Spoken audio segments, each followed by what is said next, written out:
박영선 후보가 좋은 워딩 냈습니다. 엊그저께. 오세훈은 쫓겨난 시장이다. 어제 한 말이죠. 쫓겨난 시장. 쫓겨난 거잖아. 그러니까 웃기잖아. 잘 생각해보면 오세훈이 그만둔 게 아니라 시민에 의해서 쫓겨난 거예요. 예. 무상급식 투표가 그런 거라고. 무상급식 투표만 갖고 이야기를 했겠어요? 원천적으로 한번 생각을 한번 해봐봐. 오세훈이 시정을 되게 잘했다고 쳐봐. 근데 무상급식 갖고 오세훈을 쫓아냅니까? 결론적으로 말해서 굉장히 많은 빚을 지고 있거나 하는 그런 게 있었는데 결정적으로 무상급식으로 터진 거예요. 오세훈이 투표율 30%가 넘어야만 오세훈이 사퇴를 안 하는 상황이야. 예. 그 사람들이 안 나갔어. 말하자면 너 나가란 소리잖아요.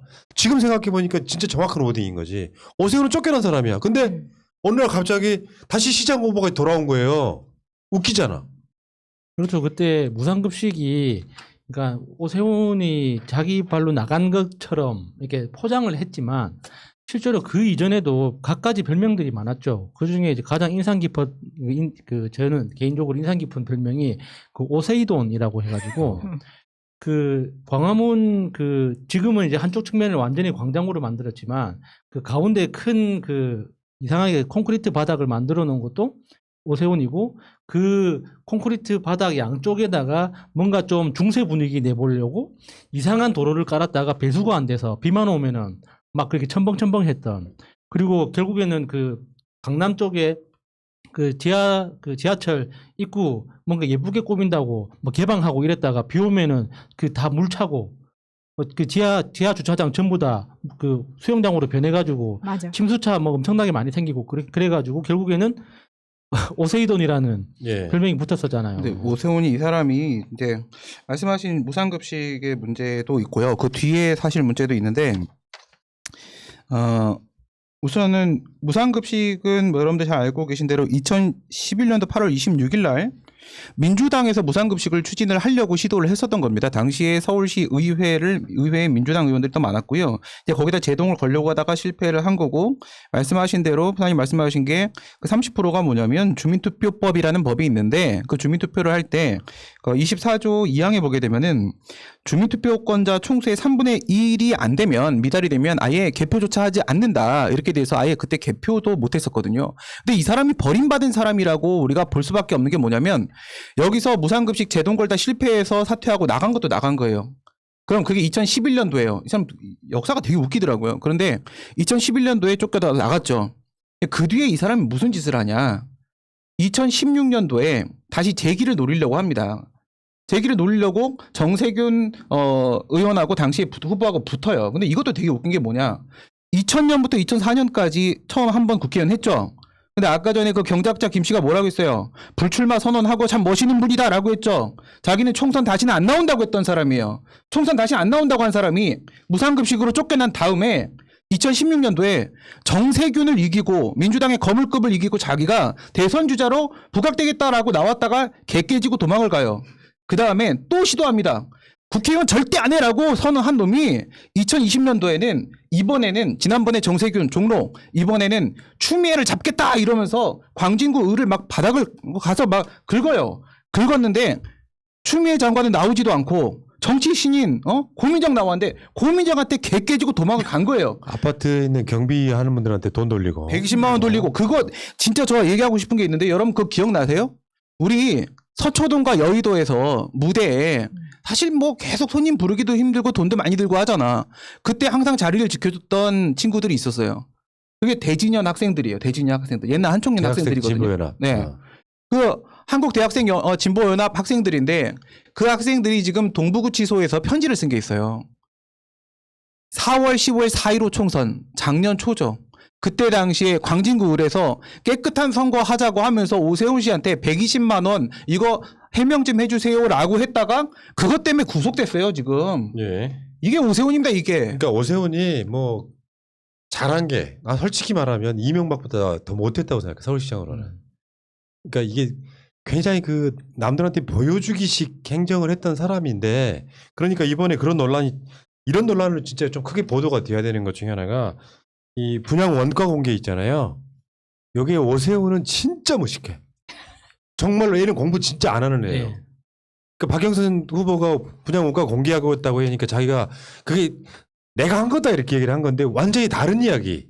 실제로 분양 원가 공개를 SH는 이제 서울시 산하기관이니까 거기서 분양 원가 공개를 하게 되면 아파트 값에 영향을 미칠 거예요.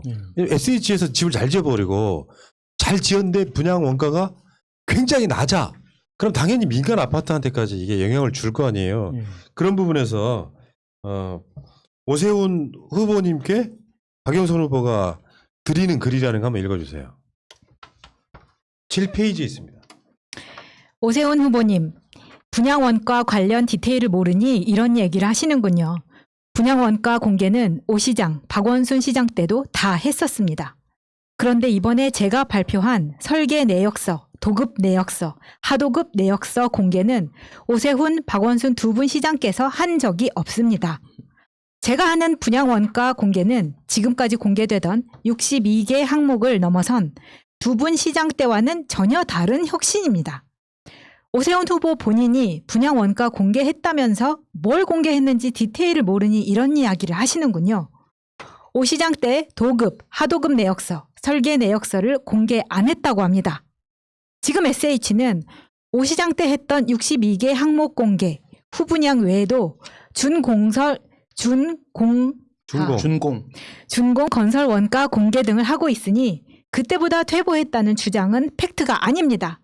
설계 내역서 등 공개는 앞으로 가야 할 더 진보된 정책입니다. 이런 디테일 갖고 싸워야 되는데 오세훈 내곡동이 갔냐 안 갔냐가 선거의 핵심이 될 수밖에 없는 이 슬픈 현실은 뭐냐니까. 왜냐하면 그게 더 중요하거든. 서울시장이란 놈이 서울시장 돼가지고 자기 가족의 땅을 셀프로 보상해가지고 36억 5천만 원이나 보상받게 만들어 놓고도 안 했다고 거짓말하는. 그러니까 나 오세훈 당선되면요, 솔직히 말하면은 서울 시민인 게 부끄러울 것 같아요.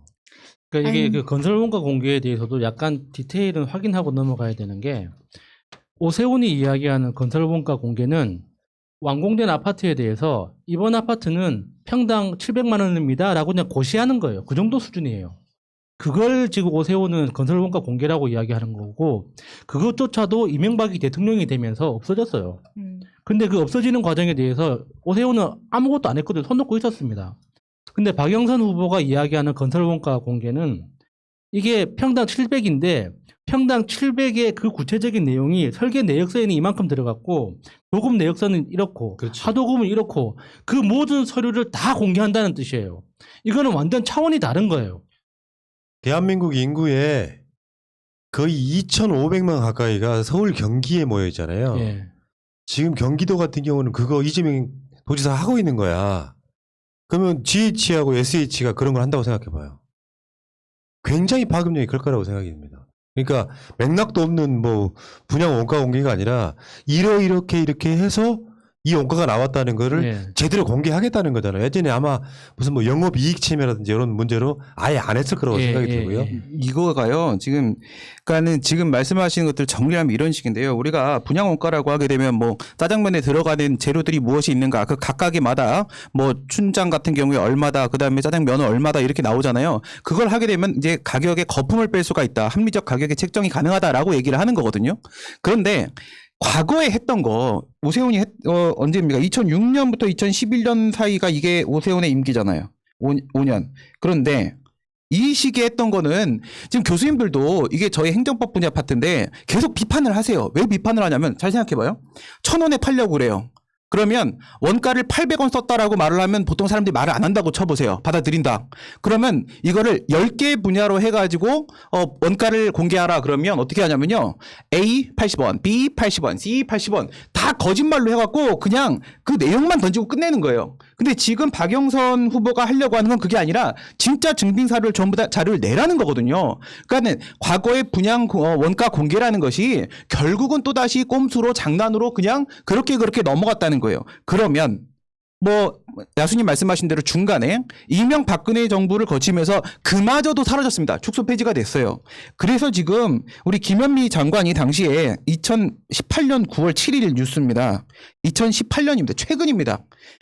오세훈이 끝난 건 2011년입니다. 그 뒤로 8년 됩니다. 8년 뒤에 이 분양 원가 공개 부분에 대해서 다시 추진을 하려고 하니까 국힘당이 반대를 해서 통과가 안 돼요. 그러니까 당시에 뉴스에 나와서 김현미 장관이 정동영 대표도 만나고 하면서 뭐라고 했냐.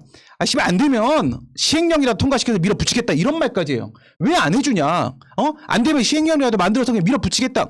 니네가 안 한 거예요. 그때 당시에 국힘이 뭐라고 했냐. 네가 진짜 국힘에 있으면서 그런 생각 갖고 있다면 당시 국힘이 이런 말을 해요. 당신 소속 정당이 원가를 공개하면 영업비밀 등이 노출돼 기업 입장에서 부담이 되니까 할 수 없다. 그렇지.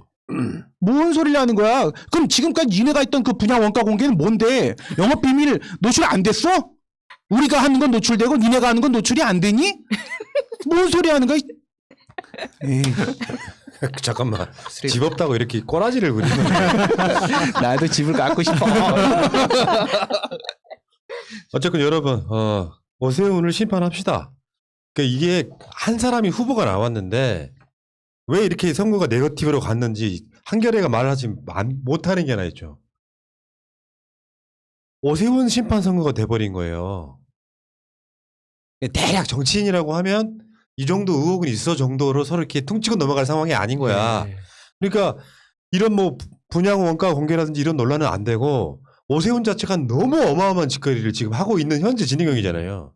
그러니까 오세훈 심판 선거가 돼버렸기 때문에 여기에 대해서 우리가 매몰될 수밖에 없는데 사실은 이런 부분에 있어서 왜 네거티브로 하냐 그러면서 어떤 언론은 그렇게 보도했지 주말인가 네거티브 선거하면 진다는 거야. 뭐 그거 오세훈 그러면 그거 검증하지 말라는 거 뭐야? 아니 뭐 박차고 나갔는데 서울 시민은 낙장 불입. 헤어진 남자는 뒤돌아보지 네, 않습니다. 알겠습니다. 네. 자, 쫓겨난 시장 다시 만들면 안 되겠죠. 투표율이요. 2014년 오세훈이 그러니까 박원순 시장이 이겼던 바로 그 선거죠. 2014년 예. 56.8%입니다. 지방선거 때.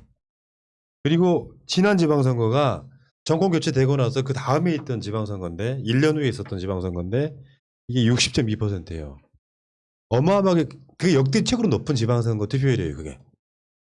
저는 이번에 민주당 지지자들이 대거 투표장으로 나올 거라고 저는 확신해요. 이번 주 금요일 토요일 투표장에 무조건 나오세요.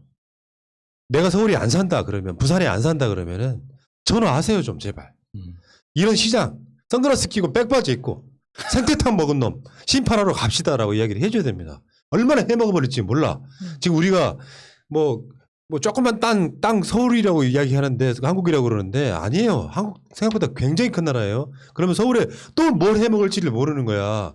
우리가 내곡동이 어디인지는 알았어. 이명박 사저 때문에 그때 알게 됐지. 근데 지금에 와서까지 내곡동 이야기 하는가 하면 생각을 한번 해보십시오. 어쨌건 투표 무조건 하시자는 말씀 드리고 일단 여기까지 1부는 여기까지.